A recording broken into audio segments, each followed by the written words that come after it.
Le spectacle va commencer.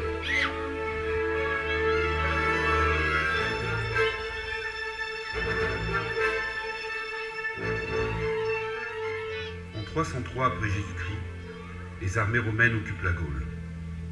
Toute la Gaule? Non. Au nord, un petit village gaulois résiste, Verlinghem.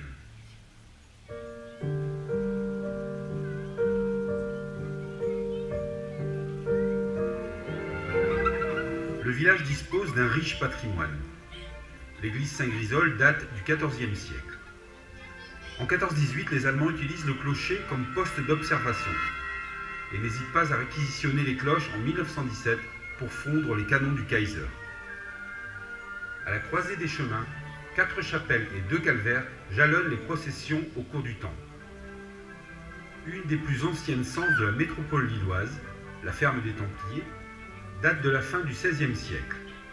La façade, classée monument historique en 1920, s'ouvre aujourd'hui sur un salon de réception. S'il fallait caractériser Verlinghem, ce serait sa ruralité.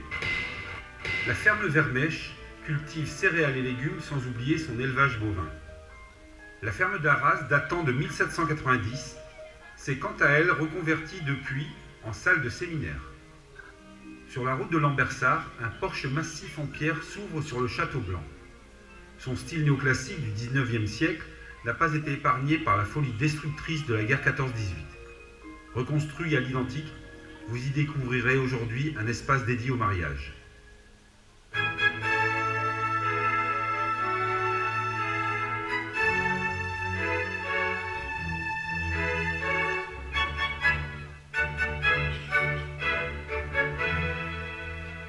En cette fin de 19e siècle, les distractions se cantonnent au café. En 1910, 25 cafés pour 1500 habitants. De nos jours, signe des temps, il reste un café, un restaurant et un estaminet pour 2400 habitants.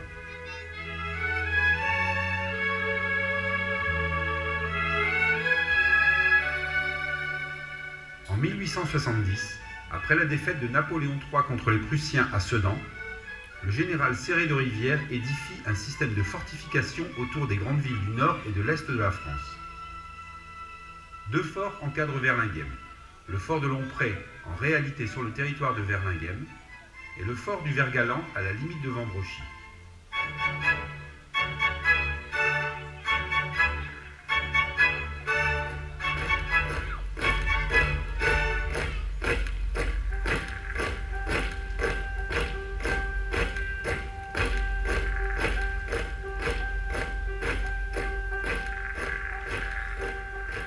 « 14-18, les Allemands, à proximité du front, occupent Verlinghem pendant toute la guerre.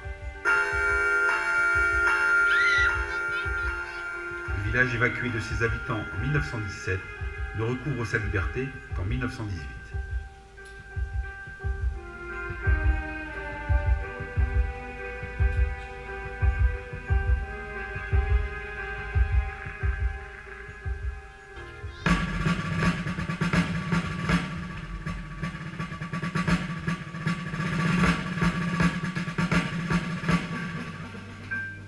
Espérons que la reconstruction européenne et le centenaire de cette guerre préservent le repos à jamais de nos morts et permettent à nos enfants de grandir en paix.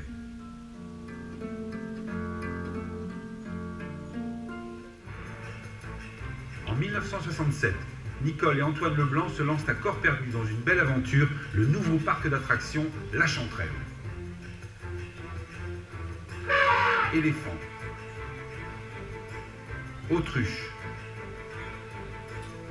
zèbre, lion, toboggan nautique chauffé, pédalo, petit train, château gonflable, manège, marionnette, bassin d'eau et plaine de jeux. Patinoire, cyclocross, roller, tennis,